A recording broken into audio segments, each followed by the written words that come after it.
அண்மை செய்தியை பார்த்துக் கொண்டிருக்கிறோம்.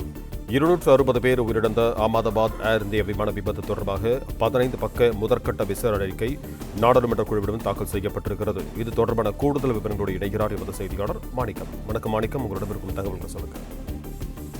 கடந்த மாதம் அகமதாபாத்தில் இருந்து லண்டனுக்கு புறப்பட்ட ஏர் இந்தியா விமானம் திடீரென்று விபத்துக்குள்ளாகி அதில் பயணித்தவர்கள் மற்றும் அது விழுந்து நொறுங்கிய அந்த மருத்துவக் கல்லூரிய ஹாஸ்டல் விடுதிகளில் உணவருந்திக் கொண்டிருந்த மருத்துவ மாணவர்கள் உள்ளிட்ட 260 நபர்கள் உயிரிழந்த அந்த விவகாரம் நாட்டையே பெரும் அதிர்ச்சிக்குள்ளாகி ஒரு பெரும் பரபரப்பு ஏற்படுத்திய சம்பவம். தற்பொழுது அந்த விபத்துக்கான காரணம் என்ன என்பது குறித்து தற்பொழுது ஒரு 15 பக்க முதல்கட்ட விசாரணை அறிக்கையை நாடாளுமன்ற குழுவிடம் தாக்கல் செய்யப்பட்டிருக்கிறது. அந்த அறிக்கையில பல்வேறு தகவல்கள் இடம்பெற்றிருக்கின்றன. இந்த விபத்துக்கு முன்னதாக ஏர் இந்தியா விமானம் புறப்பட தொடங்கியதிலிருந்து அது விபத்துக்கு உள்ளானது வரையிலுமான அந்த காலகட்டம் வரையிலுமான முதல்கட்ட அறிக்கையில இடம்பெற்றக்கூடிய தகவல்கள் பெரும் பரபரப்பு ஏற்படுத்த இருந்திருக்கிறது. குறிப்பாக அதுல விபத்து குறித்து விசாரணை நடத்திய விமான விபத்து விசாரணை முகமை 15 பக்க முதல்கட்ட விசாரணை அறிக்கையை நாடாளுமன்ற குழுவிடம் சமர்ப்பித்திருக்கிறாங்க.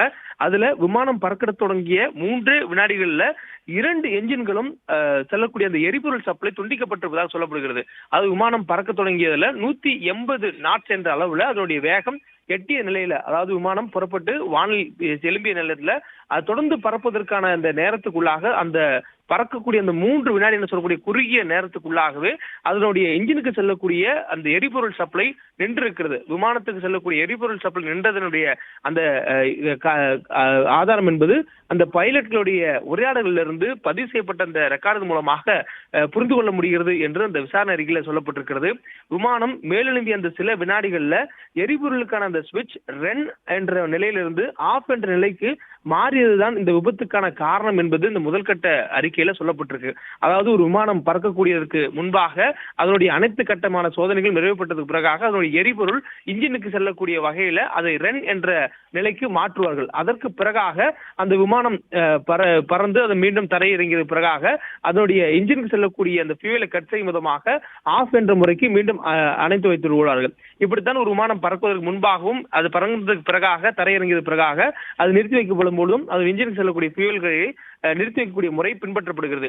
அதில் இந்த விமானத்திற்கு செல்லக்கூடிய அந்த ஃபியூவல்களுடைய ரன் என்ற நிலையிலிருந்து பறக்கக்கூடிய நேரத்திலேயே அது ஆஃப் என்ற நிலைக்கு மாற்றப்பட்டதால் விமானத்துடைய 2 இன்ஜின்களுக்கும் செல்லக்கூடிய அந்த எரிபொருள் சப்ளை நின்றதனால்தான் இந்த விபத்து ஏற்பட்டது என்று சொல்லப்படுகிறது.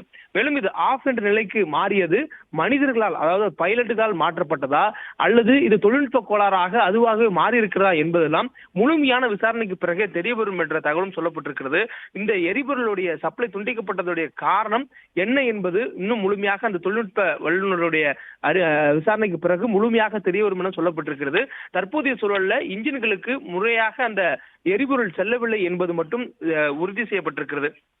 மேலும் திடீரென அந்த எரிபொருள் சப்ளை ஏன் கட் செய்தா என்று ஒரு விமானி மற்றொரு விமானிடம் கேட்கக்கூடியதும் அந்த கால் ரெக்கார்டர்ல பதிவாகி இருப்பதாகவும் சொல்லப்படுகிறது. மேலும் அவர் தான் அவ்வாறு செய்யவில்லை, அதாவது இன்ஜினுக்கு செல்லக்கூடிய அந்த ஃபியூல் சப்ளையை தான் கட் செய்யவில்லை, நான் ஆஃப் செய்யவில்லை என்பதையும் அவர் அங்கு சக விமானி இன்னொரு விமானியுடைய கேள்விக்கு பதில் சொல்லியிருக்கிறார். பிளே ஸ்டோர் மற்றும் ஆப் ஸ்டோரில் இருந்து பாலிமர் செயலியை QR கோடு மூலம் பதிவிறக்கம் செய்யுங்கள்.